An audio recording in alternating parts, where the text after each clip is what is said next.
ボーダーラインを越えたらもう出られない。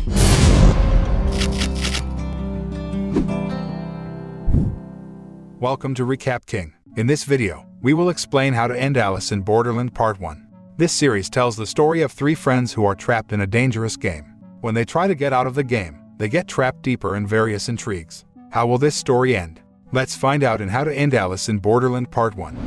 Alice in Borderland begins with a young man named Arisu, who is very obsessed with games and spends almost all of his time playing games. Arisu always thinks he doesn't fit into his family because he prefers to play games than earn a living like a man his age.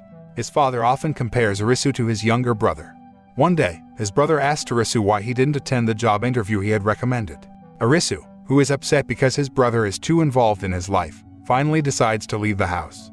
He then sent a message to his two best friends, Karube and Chota, asking them to meet up. Not long after, the three friends finally meet near Shibuya Crossing and tell each other the complicated problems in their lives. Seeing how crowded Shibuya Crossing was with pedestrians passing by, Chota joked that if a zombie invasion suddenly occurred in Tokyo, the situation at Shibuya Crossing would be very bad because there were too many people there. Arisu then replied that if there was a zombie outbreak, it was certain that Karube would survive because he was the strongest among them and was good at fighting. But Karube disagreed with his friend. According to him, Arisu is the one who will survive in the event of a zombie outbreak because he has intelligence that exceeds the average person in general. After chatting and joking, the three friends then decided to release their tiredness and stress by dancing incoherently in the crowds of people passing by. Their reckless action sparked the attention of police officers and immediately chased the three. They then fled towards the station and hid in the toilet. While in the toilet, suddenly the lights went out and the atmosphere suddenly became quiet. They then went out of there to check on the situation. To their surprise, everyone suddenly disappeared. The Shibuya intersection, which had been filled with crowds of people, was suddenly silent. They then split up to check on the condition of those closest to them, but they didn't find a single person. Tokyo is really like a dead, uninhabited city. They finally regroup at Shibuya Crossing and stay there until nightfall. They thought that maybe people were watching television shows or doing flash mobs for prank content, but it seemed impossible. At first, they panicked and were confused, but then they realized that everyone in town had disappeared, which meant they could do whatever they wanted, without anyone bothering what they were doing. While happily accepting the fact that now no one will interfere with their chosen path of life, suddenly, a large billboard behind them lights up and displays the words "Welcome" and instructions for participating in a game. When following the direction of the arrow shown on the billboard, they saw a red light in the distance and immediately ran towards the light. Arriving there, it turned out that the red light came from the neon lights of a building lit up very brightly. They then entered the building and walked down the halls by following the arrow's direction. The three finally arrived in front of an elevator at the end of the hall. Near the elevator, there is a table on which there are several cell phones that are turned off. They then turned on the phone, but there is no information on the phone about what happened to all the people who disappeared. The phone only showed a timer running backward and a caption stating that the on and off game was about to start. When they were still confused about what was really going on, they were suddenly surprised by the arrival of a woman. The woman then informed them that they would participate in a game and could not withdraw. If they did, they would be shot with a laser that had been activated in the hallway.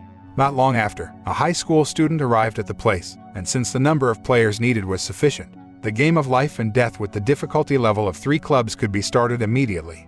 Arisu and the rest of the players boarded the elevator and arrived at a not-so-big room whose floor had a pattern like a chessboard. They were faced with 2 doors with a certain picture plastered on each door. In the game Life and Death, they have to choose between Angel's Door and Death's Door to get out of the building before the allotted time ends. The players are only given 2 minutes in each stage of the game. Chota, who thought the game was just for fun, decided to record the place with his cell phone. Soon, the room was filled with thick smoke. Panicked and also confused, the high school student immediately chose Angel's Door. It turned out that the choice was wrong, and the student was immediately shot by a laser and died instantly. Seeing this, Arisu and the others immediately chose the Door of Death and went inside, just before the whole room was filled with flames blazing from the vent where the smoke came out. In the next stage, Arisu and the other players are again faced with the Door of Death and the Door of Angels and only have 2 minutes to think and decide which door is the right one. When smoke filled the room again, indicating that their time was running out, Arisu decided to open the Door of Death, but he was too afraid to open it. So in the end, Karube decided to open the Angel's Door to find out which door was the right one. It turned out that the door Karube had chosen was the right one, and they all ended up going in there just before the whole room caught fire. An annoyed and impatient Karube then told Arisu to use his brainpower to determine the right door. But Arisu and Karube were fighting instead, even though the smoke had filled the whole room. Karube, who got angry, then punched Arisu until he fell on the floor. Suddenly Arisu got up and managed to open the right door. After successfully advancing to the next stage, Arisu then explained to his friends that he realized something after looking at the floor in the room. He noticed that there was a car parked in front of the building, then calculated the length and width of the car with the size of the entire room they had passed. By using the results of the calculation of the size of the car and the area of the room, as well as photographic memories of the building plan that he had seen before, he was able to determine the number of rooms in the building and predict which door they should choose to reach the emergency exit and exit the building. Based on the plan Arisu made, they made their way through room after room and chose the right door. When smoke started to fill the room and everyone panicked, Arisu then asked Chota to show him the video he recorded at the start of the game. After watching the video carefully, he realized a secret passage behind the angel's door and chose the door. Again, his estimate was right, and the four of them were finally able to get out of the building. After completing the game Life and Death, Arisu and his friends get 3 clubs cards according to the game's difficulty level. They also get a visa for 3 days, which means they have a chance to live for 3 days. If they don't get an additional visa and the visa validity period has expired, they will be shot to death. The next day, Arisu and the others decide to stay temporarily while taking care of Chota, whose leg got burned at the end of the Life and Death game. Arisu looked for a vehicle they might still be able to use, but his attempts failed. All machines and electronic equipment that operate using circuit boards are not working. After gathering food supplies and some change of clothes, they ate together and discussed what was really going on in the city. The girl then introduced herself as Sayori. Sayori said that she came to the city 3 days ago and participated in a game where all the participants lost and died, and only she managed to win and survive. Arisu then questioned how there could be a time difference between Sayori and them. Yesterday, they were still living their lives as usual, and people were still doing their normal activities. Finally, Arisu made up his mind that they must continue to follow the game and find its mastermind. Since Chota is still injured and needs to rest, Karube and Arisu decide to play the next game alone. They also have to find a doctor who can treat Chota's wounds, and the only way to meet other people is by playing games.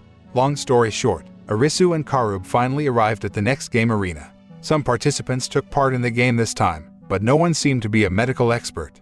While they were waiting for the other participants to complete the number of players, Arisu and Karube got acquainted with a man named Nidobe, who seemed to be quite familiar with all the types of games there.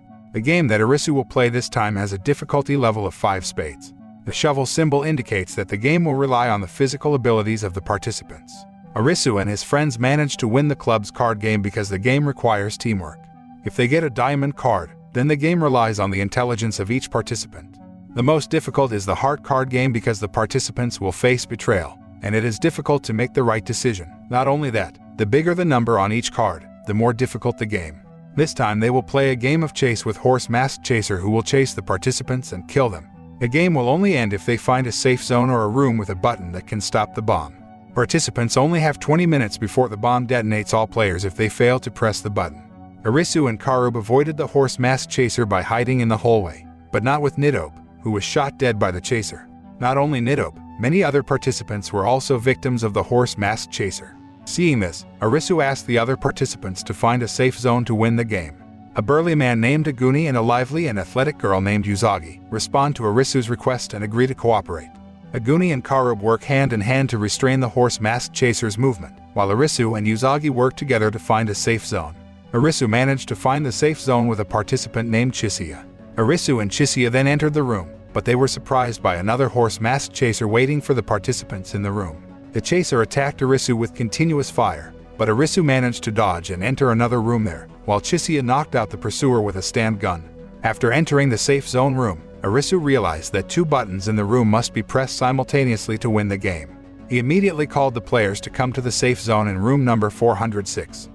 On the other hand, even though they had cooperated, Aguni and Karube were still having difficulty defeating the Horse Masked Chasers, who seemed much stronger than them. Another Horse Masked Chaser who Chisiya had knocked out rose again. The pursuer then entered the safe zone and attacked Arisu. Luckily, Usagi came just in time after hearing Arisu's announcement. With one swift move, Usagi and Arisu instantly incapacitated the Horse Masked Chaser with Chisiya's help and were able to press both buttons simultaneously before game time ended. One of the chasers in a horse mask showed its true face, which turned out to be a woman. Because the participants managed to win the game, the necklace worn by the pursuers exploded and killed her and the other Horse Masked Chaser. Karube finds the walkie-talkie belonging to the dead comrade, then hears someone on the other end say to get back to the beach as soon as possible. On the other hand, Chisiya searched the pocket in the clothes that the woman in the horse mask was wearing and found a piece of paper with a strange picture. Elsewhere, Sayori approached Chota and began to incite him from trusting his two friends too much. Sayori said that Arisu and Karube might have taken advantage of him and would throw them away if they were deemed useless. Chota, who had experienced a dark past, then cried in Sayori's arms. Not long after, Arisu and Karube returned to their hiding place and were very happy to meet Chota, who looked fine. Karube then told about the voice he heard from the walkie-talkie, telling him to go to the beach immediately. Arisu and his friends intend to find the beach, but before that, they have to play another game because Chota and Sayori's visas only have 1 day left. In the evening, the four of them came to a game arena where they were required to choose a sharp weapon and wear an object shaped like a headset on their head. Once worn, it turns out that the object is a very sophisticated tool and can detect a person's face just by looking at it. It turns out that Arisu and his friends will play the game Wolf and Sheep, which has a difficulty level of 7 hearts.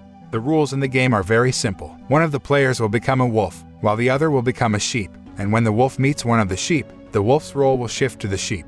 The player who gets the role of the wolf must hide from the sheep until the specified time limit expires because being a wolf is the only way to win the game. When the wolf's role shifted to Sayori, she immediately fled to the indoor garden and hid there. But Karube manages to find and intends to kill her. The wolf's role shifted to Karube, but he was startled by Arisu, and the wolf's role shifted to Arisu. He immediately ran away. After Karube and Sayori managed to corner Arisu, Chota suddenly came from another direction, attacked Sayori, and blocked her movement. Arisu immediately took advantage of this opportunity to run away and find a safe hiding place. After feeling safe enough to hide, he tried to trick the headset he was wearing into getting it off his head. Arisu then asked his friends to be patient while looking for a way to win the game Wolf and Sheep without sacrificing anyone. But he didn't find any solution, and when he was about to trick the device around his neck, he remembered the woman in the horse mask who died because the necklace she was wearing suddenly exploded. Arisu doesn't want to suffer the same fate. Arisu feels very afraid of death and wants to win the game, but on the other hand, he doesn't want to lose Chota and Karube because they are his closest friends. He then remembered the happy moments he had with Chota and Karube because the three of them supported and loved each other like brothers. Arisu finally decided to give the role of the wolf to one of Chota and Karube. He then came out of his hiding place and looked for his two friends. It turns out that Chota and Karube intend to lose the wolf and sheep game so that Arisu can win the game. After searching for a while, Arisu finally found his two friends relaxing in one of the indoor garden areas. Karube seemed to be enjoying his cigarette, and Chota didn't loosen his grip on Sayori one bit so that she wouldn't run away. Arisu rushed over to his friends, but he didn't realize that time was running out and suddenly the things Karube, Chota and Sayori were wearing exploded and all three died instantly. This is the end of Alice in Borderland Part 1.